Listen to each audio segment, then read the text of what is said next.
Until today, I hadn't done a mind log since I was 13. I like to imagine it will help me if I focus my mind and record my thoughts. I have no idea if that's true, but I have to try something. Mrs. Matsumoto, when I saw her way up there in Cloudville, said that I should focus on the facts of what happened, the facts of that day. So what follows is the facts. Okay, I feel sick. I hate making myself think about it, but I have to.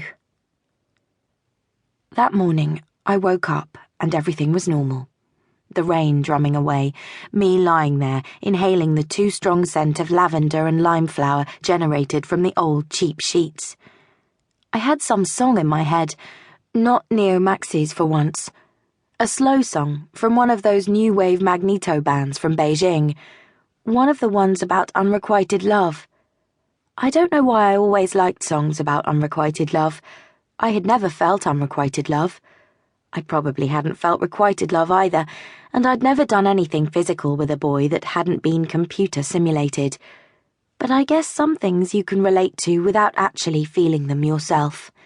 Anyway, it was just another grey, wet Wednesday.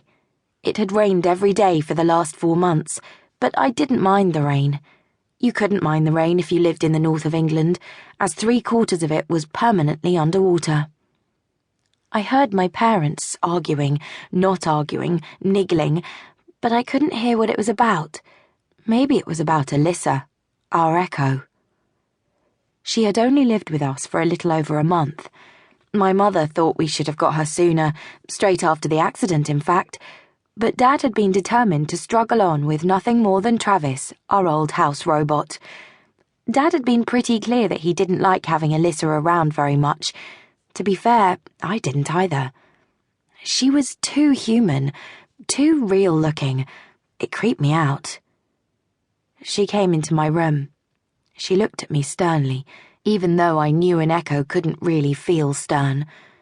She had been designed to look like a 30-year-old human woman with blonde hair and features that were pretty, but not threateningly so.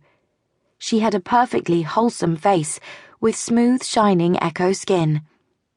Echo skin is not quite human skin, just as echo blood is not quite human blood. But the freaky thing for me was how similar she looked to an actual human. She was flesh and blood. I was used to Travis, of course, but robots were different.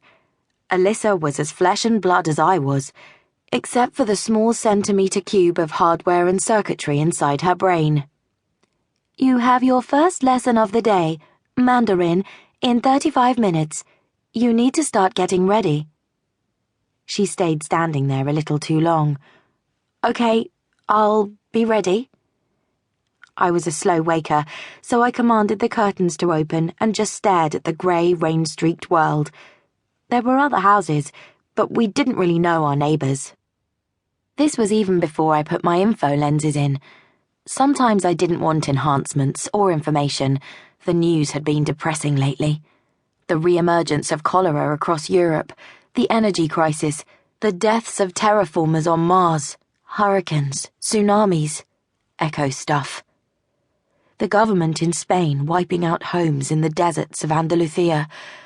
Sometimes, like that morning, I just wanted to see the world as it actually was, in all its rain-ravaged glory.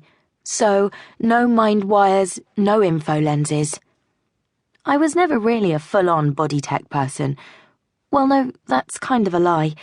It was hard for me to be a body tech person, as my dad was very suspicious about most types of technological advancement. For instance, he basically thought that echoes would one day take over, and we'd be wiped out. According to him, none of the big tech companies cared for human life, no matter what they said, and he got quite cross if I ever showed too much interest. Mum had a different attitude. She loved spending hours in the immersion pod, wandering around ancient cities, or doing yoga with Buddha himself. She told me to ignore Dad, but he was quite persuasive. We lived in a stilt house. Not the smallest stilt house in the world, but still a stilt house. Dad had a high profile, but he worked for free, and there wasn't as much money in time brokering as there used to be, despite Mum's long hours.